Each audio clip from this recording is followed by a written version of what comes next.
오늘은 1877년부터 1962년까지 살았던 독일 작가 헤르만 헤세의 단편소설 나비에 대해 생각해 보겠습니다. 작가는 1946년에 노벨문학상을 받았습니다.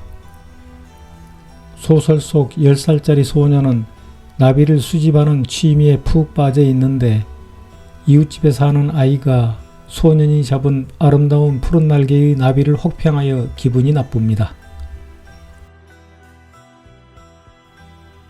나는 나비 잡는 일에 미쳐서 수업 시간은 물론 점심 먹는 일까지 깜빡 잊어버리기 일쑤였다. 학교를 쉬는 날엔 빵 한쪽을 호주머니에 넣고 아침 일찍부터 밤 늦게까지 뛰어다녔다.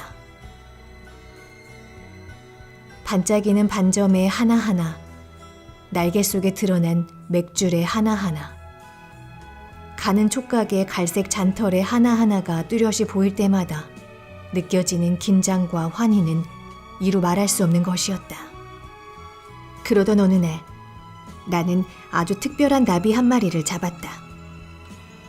우리 고장에서 쉽게 볼 수 없는 푸른 날개의 나비였다.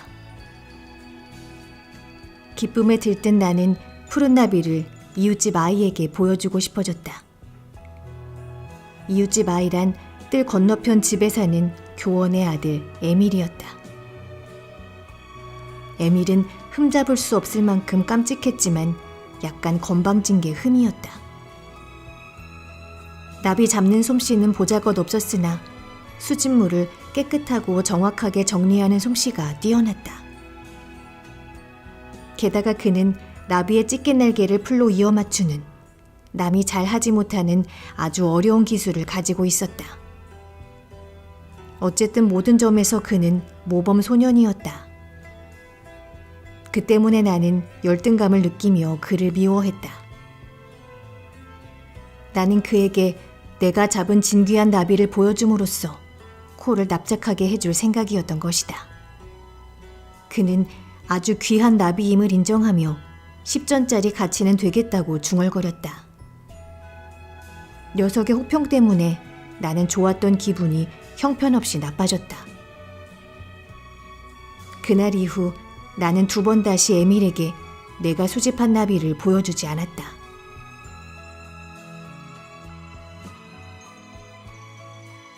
어느 날 이웃집 아이가 점박이 나비를 가지고 있다는 말을 듣고 소녀는 강한 호기심에 이끌려 몰래 그 아이의 방에 가서 점박이 나비를 보게 되고 어찌어찌하여 나비가 망가뜨려집니다.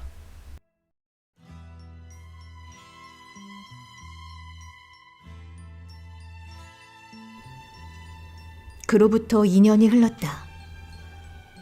제법 머리가 굵은 소년이 되었지만 나는 여전히 나비 잡는 일에 몰두하고 있었다. 그때 놀라운 소문 하나가 친구들 사이에 퍼졌다. 이웃집 에밀이 점박이를 번데기에서 직접 길러냈다는 얘기였다. 그건 대단한 사건이었다. 친구들 중에는 그 누구도 아직 점박이를 잡은 아이가 없었다. 나 또한 낡은 책에서 그림으로나 겨우 보았을 뿐이었다. 때문에 나는 누구보다 점박이에 애착을 느끼고 있던 터였다. 에밀이 점박이를 가졌다는 소문을 듣고부터 나는 흥분에 휩싸였다. 그것을 꼭 한번 보고 싶어 견딜 수 없었다. 어느 날 나는 식사를 마친 뒤 몰래 이웃집 4층으로 올라갔다. 나는 날개판을 끌어내려 털이 돋친 젓갈색의 촉각과 그지없이 아름다운 빛깔을 띤 날개의 선, 양털 같은 털을 가진 점박이를 살피기 시작했다. 나는 이내 점박이를 좀 더 자세히 살피고 싶다는 유혹에 사로잡혔다. 종이 쪽을 떼어내고 꽂혀있는 핀을 살짝 뽑았다. 그러자 4개의 커다란 무늬가 그림에서보다도 훨씬 더 아름답게 찬란한 빛으로 나의 눈앞에 드러났다. 가슴이 빠르게 두근거렸다. 나는 점박이를 손에 넣고 싶은 강한 욕망에 사로잡혔다. 결국 그날 나는 태어나서 난생 처음으로 도둑질을 했다. 점박이를 떼어내어 손바닥에 올린 후 급히 에밀의 방을 나왔던 것이다. 얼굴이 홍시처럼 달아오른 가운데 팔다리가 덜덜 떨렸다. 등에서는 식은땀이 흘렀다.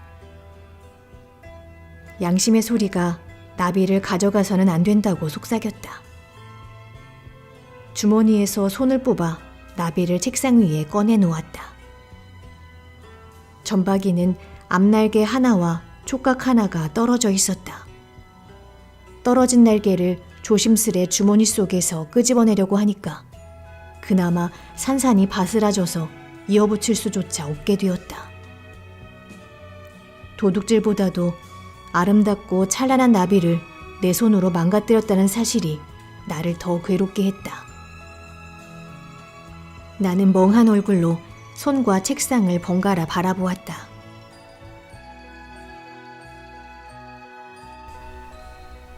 소녀는 고민하다 어머니에게 고백합니다. 하루 종일 뜰 안에 주저앉아 아무것도 하지 못했다. 양심의 가책이 나를 수시로 괴롭혔다.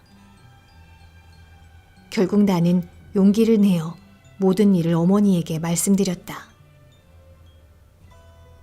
어머니는 슬픔에 잠겨 내게 충고했다. 에밀을 찾아가서 사실을 고백하고 용서를 빌어라. 그것밖에는 아무런 길이 없다.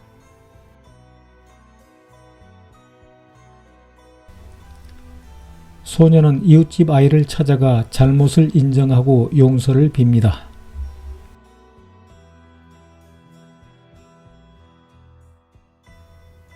나는 담담한 얼굴로 모든 게 내 소행임을 밝혔다. 나는 에밀에게 내 장난감을 모두 주겠다고 약속했다.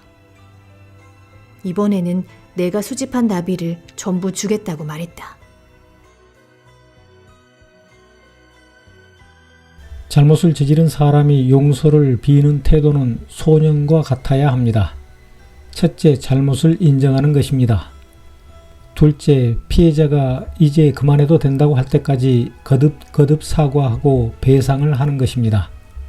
이러한 태도는 일본 정부가 반드시 배워서 실천해야 할 것이라고 나는 생각합니다. 그리고 소설의 마지막 문장은 이러합니다. 그날 나는 한 번 저지른 일은 어떻게도 바로잡을 도리가 없다는 것을 알게 되었다. 무엇보다 2번 다시 그런 실수를 하지 않는 게 중요했다. 집으로 돌아왔지만 마음은 여전히 무거웠다. 어머니는 경과를 묻지 않은 채 조용히 내 볼에 키스를 해주었다. 잠들기 전 나는 그동안 애써 수집한 나비 상자를 가져와 뚜껑을 열었다.